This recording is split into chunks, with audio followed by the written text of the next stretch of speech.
Hmm. All right. All right, Jerry, here we go. Hi there. Welcome to Heart Space, a place where a holistic approach is embraced to give guidance and to mend your heart and soul. I'm Eve Alexander Ruiz, a doctor who, after psychiatry training, left traditional medicine to more wholly use my heart to help determined, purposeful entrepreneurs who've experienced manipulation to powerfully pursue and achieve personal and professional dreams.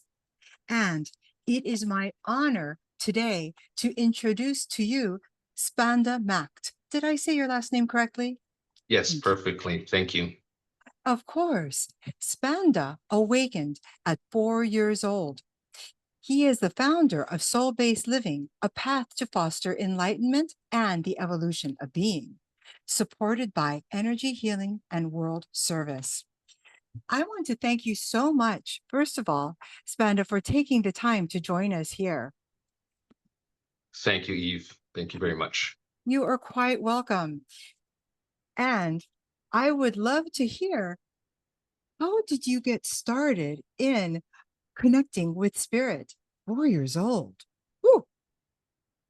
Yes, so this I know that people have some memories of being very young, even before four, and have told me of even memories of even infancy.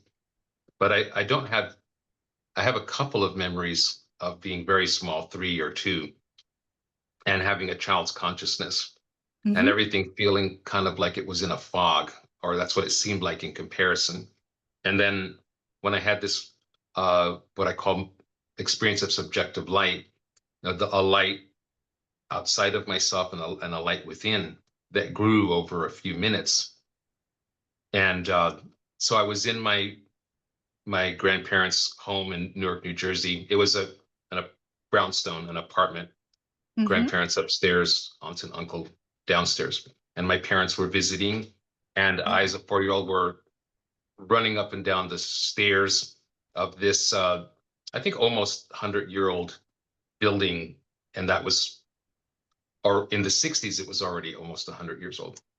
And Wow. so this moment of subjective light, this burst of light that felt like it was within and without. And then a voice said, always remember this moment. And also everything became very vivid.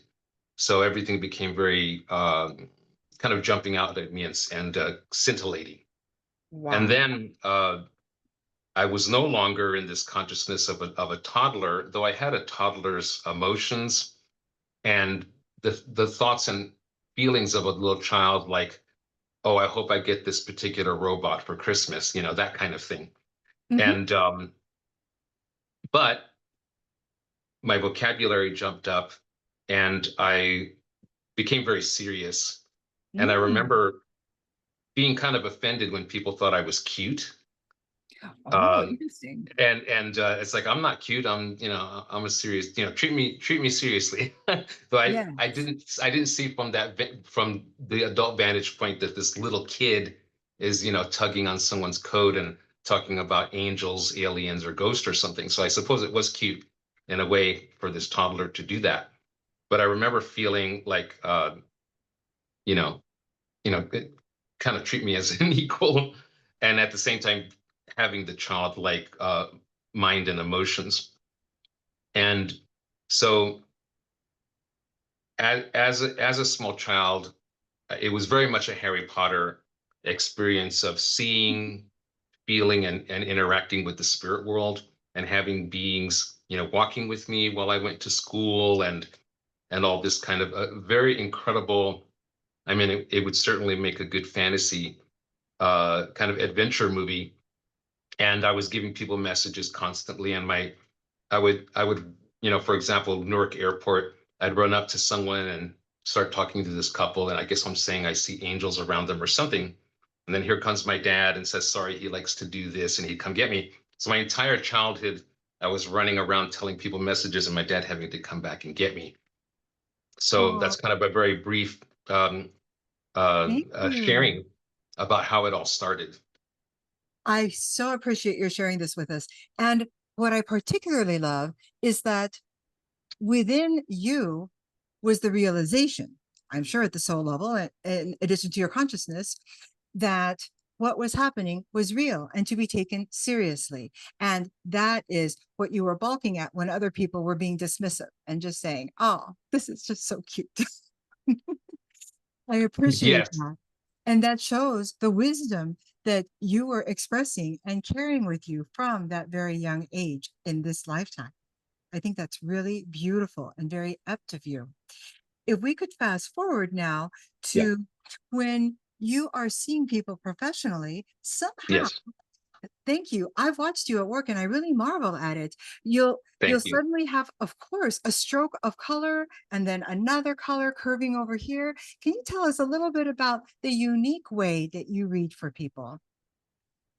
Yes. So it's first of all, it's called soul portrait. I call it a soul portrait, and Yeah, it's thank you. actually very not very well known in the U.S. Actually, I think I've met a whole six people that do some kind of drawing or painting, and there's some more, but there's not too many. But I've in met a England, whole one of you, and that's all I know who does this. Go ahead. it's actually known in England, and it's called spirit painting in England, and it's not as obscure. And so it came to me through a story that I'll have to share another time because it's a little long Mhm. to show people what I was seeing. And so I decided to use colored pencil for the first few years, and I was born an artist and uh, was given this gift at 4, and then I merged them. And so I started doing readings for people in 1987. Mhm. And then uh, maybe 1992, I did the first soul portrait as colored pencil. Ah. And then a few years later, watercolor. And Mm. so the um, the first few years, I was standing up at an easel because it's art. I'm going to stand up at an easel. And so you imagine I'm at the psychic fair, everyone's sitting down, I'm standing up as a young man, and I'm drawing or then later painting at the easel while the person's sitting. And then Mhm. finally I just sat with people and got closer and painted for them. And so it's automatic painting, it's automatic art where I'm not really moving my hand, and I use one brush so that I can't really control how the colors are mixing, and then I'm just feeling what Right. colors to touch and make this kind of impression of them. It's not like a literal portrait, it's kind of lines of energy that indicate their energetic shape. And So there's that sometimes spirit guides that are illustrated in the picture or something, some iconography. And one person said it was like a giant tarot card because it's 18 by 24 inches. And ah, they said this kind of looks like there's all these symbols and things that and lines that indicates things. And they said, oh, it's almost like a tarot card, but it's personal to them. They all look a little different. And I have to yes. say, people that are artists, that all the pictures are fascinating, but artists have pretty pictures. They're like, very aesthetically pleasing. When they're a Mhm. visual artist, they look more pretty. And some are very bold, and some are soft, and they indicate their soul energy. And so Mhm. it's not a life. It's not about their human life so much as what is their higher self and soul purpose. And then in some of illustrated in some of the lines is what's going on now, or more Oh, importantly, what do we want to have happen, or who do we want to become? And then mhm. some practical application, like what are we going to do about it? I am really marveling at the way you're describing this. I, for one, am an art lover, and I was interested once I grew up as a physician to have a center with various medical arts. And I had wanted one of them to be music therapy, another to be art therapy, because I love how Fantastic. music and art can move our soul. And it's meant not just for fun, but literally and deeply, profoundly. So I really honor that you have taken these disciplines and combined them for us. That is highly unique, highly unique. Um, I'm just wondering, is there um, is there a certain kind of person that might come to you for a certain reason rather than simply for listening to the wonders of combining the two disciplines? Yeah, that's a great question. And when I was quite young, as I've been doing this for a long time now, I thought, well, I'm just going to get everyone. It's kind of random. Uh-huh. But there was this one event also in the early '90s that was basically no one showed up. Okay. So the That practitioners, happens. and it might have been '94, I think. Anyway, one of the practitioners that start chatting, and somehow it got into who do you attract?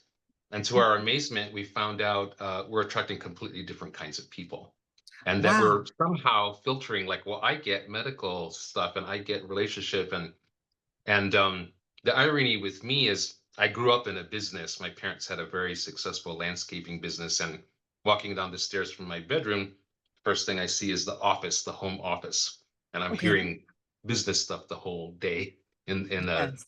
uh, my family's landscaping. And I said to myself, I never want to have anything to do with business, because that was kind of my dad's whole identity. He was Capricorn, Ah, very yes. Very detail practical, oriented. Yes. and he had a kind of a super magnet of bringing in clients, and both of my parents were amazing in their own ways, Hmm. and but I thought I've had enough of business just growing up, and Mm. then of course God laughs, and uh, over time I didn't realize that I had been absorbing all these business ideas from my parents that I was trying You to shut out, because I said I'm an artist, and understood. I'm a psychic. And so people started talking with me and having sessions as early as 1987. And then all of the things I learned from my parents started to come out, because people never really talk about, well, my career or my business. And then all this is coming out. And they're like, oh, I wanted to talk with you about past lives, and I saw an angel when I was a child, and all these wonderful things. And all the way also, I want to talk to you about my business. And all this stuff came out, and fast forward to today, and I think probably 60% of my sessions are about business, actually. Isn't that something? We Yeah, may it's not be amazing. conscious of the process that's going on at a soul level for us.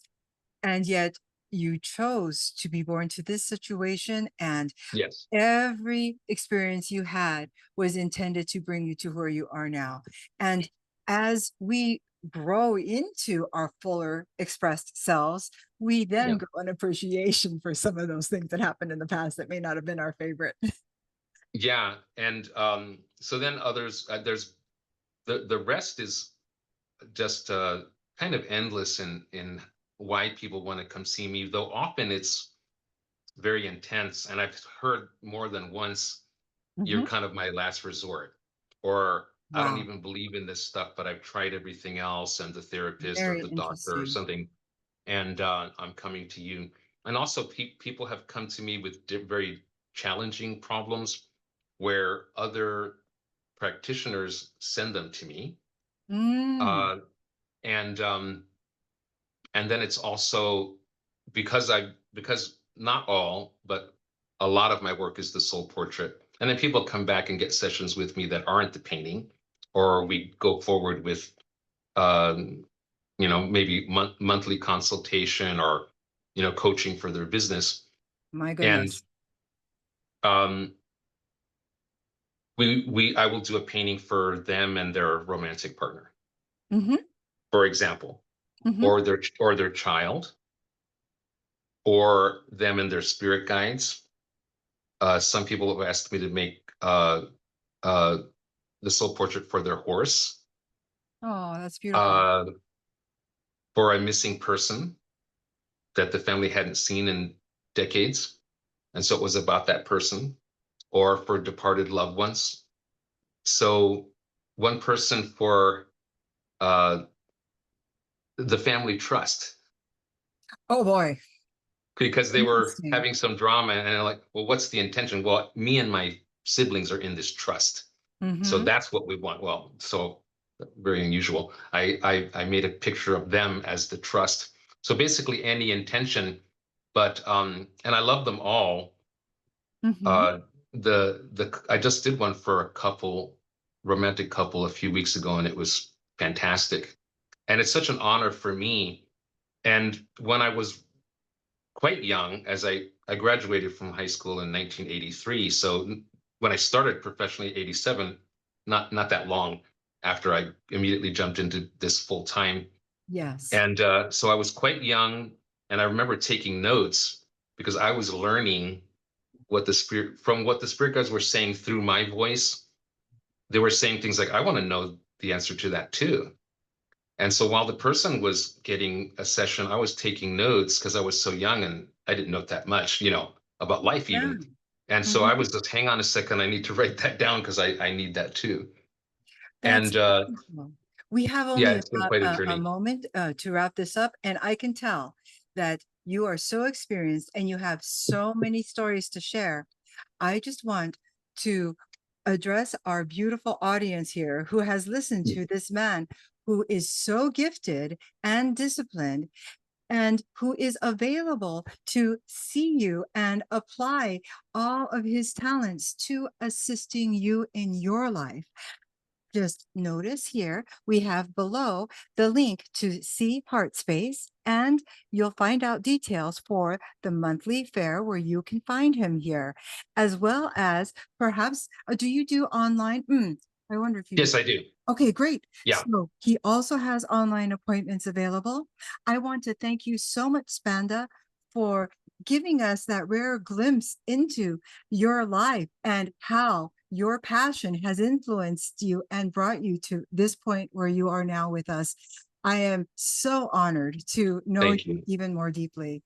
I thank Thank you you. so much. Absolutely. And I want to thank all the listeners here for tuning in once more to Heart Space.